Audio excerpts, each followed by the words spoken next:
معزز ناظرین گرامی السلام علیکم، میں ہوں Mian Ashfaq. Welcome info at Ashfaq. ناظرین گرامی، آج کی اس ویڈیو میں بتایا جائے گا کہ مغلیہ سلطنت کس لحاظ سے یورپ اور انگلینڈ سے زیادہ ترقی یافتہ تھی۔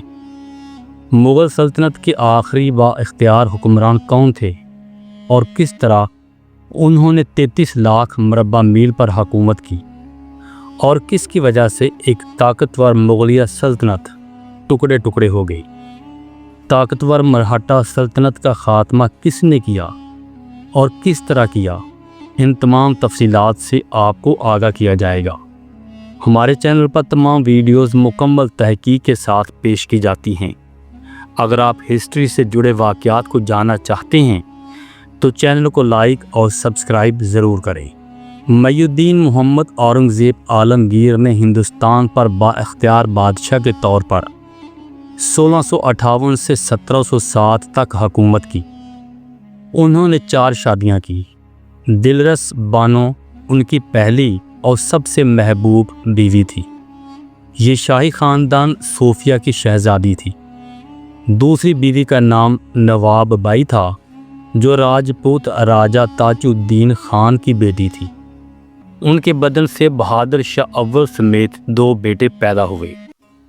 تیسری اورنگ آبادی محل جو حرم کی باندی تھی، جو اورنگزیب عالمگیر کے آخری حصے میں بھی ان کے ساتھ رہی۔ اورنگزیب عالمگیر آخری عظیم بادشاہ تھا۔ ان کے دور میں سلطنت مغلیہ اپنے حدود کے اعتبار سے عروج پر پہنچ چکی تھی، لیکن اورنگزیب عالمگیر کی وفات کے بعد مغلیہ سلطنت زوال پذیر ہو گئی۔ اگرچہ مورخین کے مطابق ان کی بعض پالیسیوں نے بعد میں آنے والے بادشاہوں کے لیے سلطنت کے زوال کی راہ ہموار کی۔ اورنگزیب عالمگیر کے دور میں مغلیہ سلطنت دنیا کی سب سے بڑی اور سب سے امیر سلطنتوں میں شمار ہوتی تھی، اور کئی تاریخ دانوں کے مطابق اس وقت معاشی اعتبار سے یہ سلطنت دنیا میں سب سے آگے تھی۔ پورا برصغیر، موجودہ پاکستان، بنگلہ دیش، افغانستان اور برما کے کچھ علاقے شامل تھے، جن کا مجموعی رقبہ 33 لاکھ مربع کلومیٹر کے قریب تھا، جو اس وقت دنیا کی سب سے بڑی سلطنتوں میں سے ایک تھی۔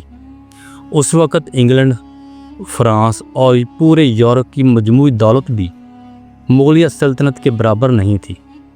عثمانی سلطنت اور صوفی ایران بھی مغلوں سے چھوٹے اور کم امیر تھے۔ عالمی جی ڈی پی میں مغلیہ سلطنت کا حصہ 25% تھا اور انگلینڈ کا حصہ 3% سے بھی کم تھا۔ آپ کا نام معی الدین تھا۔ اورنگزیب لقب تھا جو ان کے والد کی جانب سے دیا گیا تھا۔ اس طرح ان کا پورا نام معی الدین محمد اورنگزیب عالمگیر تھا۔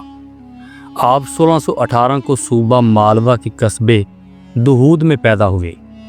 وہ مغل شہنشاہ شاہ جہاں اور ملکہ ممتاز کے تیسرے بیٹے تھے۔ لڑکپن سے ہی سنجیدہ مزاج اور مذہبی رجحان رکھتے تھے۔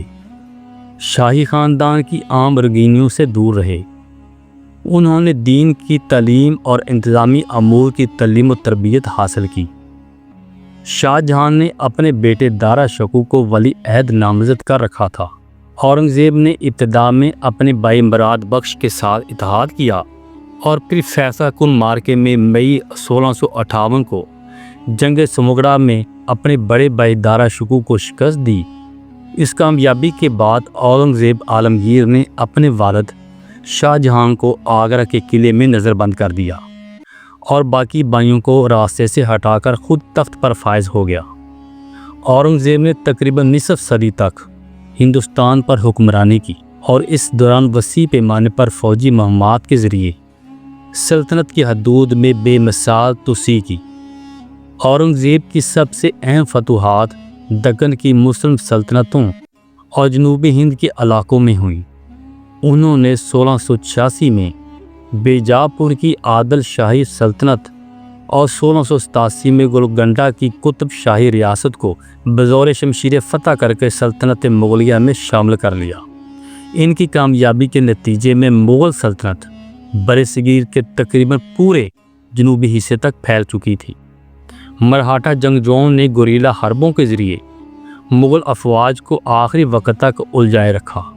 شیوا جی کے بیٹے سماجا جی کو 1699 میں شکست دے کر قتل کر دیا گیا اور بظاہر مراٹھا ریاست کا خاتمہ ہو گیا، مگر مراٹھا ریاست فوج نے پہاڑی قلعوں سے چھاپہ مار کارروائیاں جاری رکھی جو اورنگزیب کی وفات تک ختم نہ ہو سکی۔ اورنگزیب نے سلطنت میں اسلامی قوانین کے نفاذ پر زور دیا۔ خود بادشاہ نے درباری موسیقی اور رقص و سرور کو غیر ضروری قرار دے کر دربار سے خارج کر دیا۔ سکھوں سے کلمہ طیبہ کے الفاظ ہٹا دیے گئے تاکہ غیر مسلم کے ہاتھوں ان کی بے حرمتی نہ ہو۔ اورنگزیب نے حکومت کو مرکزی کنٹرول میں لانے کے لیے کئی انتظامی اصلاحات نافذ کی۔ صوبوں کا انتظام مضبوط کرنے کے لیے اورنگزیب نے نئے صوبے قائم کیے اور شاہی گورنروں کی کڑی نگرانی کی پالیسی اپنائی۔ مالیاتی شعبے میں ان اصلاحات کے نتیجے میں سلطنت کے خزانے کی آمدن اپنی بلند ترین سطح پر پہنچ گئی۔ بعض تخمینوں کے مطابق مغل سلطنت کی سالانہ آمدنی 100 ملین پاؤنڈ کے لگ بھگ تھی، جو اس دور میں دنیا میں کسی بھی حکومت سے زیادہ تھی۔ سلطنت مغلیہ اپنے جغرافیائی وسعت کے اعتبار سے اپنے عروج پر تھی۔ سکھ، راجپوت اور جاٹ جیسی برادریوں کی بغاوتوں نے مرکزی اقتدار کو چیلنج کیا اور غیر مسلم آبادی کا ایک حصہ حکومت سے بدظن ہو چکا تھا۔ زندگی بھر اورنگزیب نے بغاوتوں کو سختی سے دبا کر سلطنت کو ٹوٹنے نہیں دیا، لیکن اس کی وفات کے بعد سیاسی اتحاد کمزور پڑ چکا تھا اور ریاست اندرونی طور پر کھوکھلی ہو گئی تھی۔ اپنے طویل دور حکومت کے آخری حصے میں اورنگزیب کو سلطنت کے زوال کے اثار کا سامنا کرنا پڑا۔ مراٹھا جنگوں نے اسے برسوں تک جنوبی ہند میں مصروف رکھا، لیکن اس کے باوجود کوئی فیصلہ کن فتح حاصل نہ ہو سکی۔ عمر کے آخری پڑاؤ پر پہنچ کر خود اورنگزیب بھی ان لا حاصل جنگوں اور بڑھتی عمر کے باعث دل شکستہ ہو چکا تھا۔ مورخین کے مطابق اپنے آخری خطوط میں اس نے اپنی زندگی بھر کی کاوشوں کی ناکامی پر افسوس اور بے بسی کا اظہار کیا تھا۔ اپنی زندگی کے اختتام تک اورنگزیب کو ادراک ہو چکا تھا کہ اس کی بعض پالیسیوں نے سلطنت کو کہ ایسے بحران سے دوچار کر دیا ہے جس سے نکلنا اس کے بس میں نہیں رہا۔ اورنگزیب کا انتقال 3 مارچ 1707 کو احمد نگر دکن میں ہوا۔ اپنی وصیت کے مطابق اسے دکن کے شہر خلد آباد میں صوفی بزرگ حضرت شیخ زین الدین کے مزار کے احاطے میں سپرد خاک کیا گیا، جہاں اس کی قبر ایک معمولی پتھر کے چبوترے پر مشتمل ہے۔ دیگر مغل شہنشاہوں کے برخلاف اس کی آخری آرام گاہ انتہائی سادہ رکھی گئی، جو اورنگزیب کے زہد و سادگی کے پہلو کو ظاہر کرتی ہے۔ بادشاہ کی وفات کے بعد اس کے بیٹوں معظم، اعظم اور کام بخش کے درمیان تخت کے لیے جنگ چھڑ گئی۔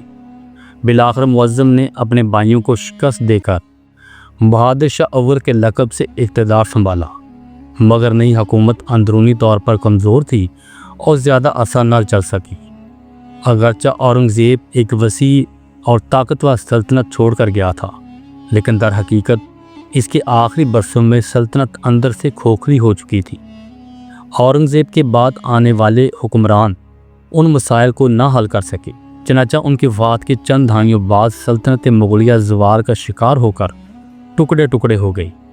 تاریخ میں اورنگزیب کو آخری عظیم مغل بادشاہ کے طور پر بھی جانا جاتا ہے، کیونکہ اس کے بعد مغل سلطنت برائے نام رہ گئی اور حقیقی اقتدار مراٹھوں، سکھوں اور بالآخر برطانوی استعمار کے ہاتھوں میں چلا گیا۔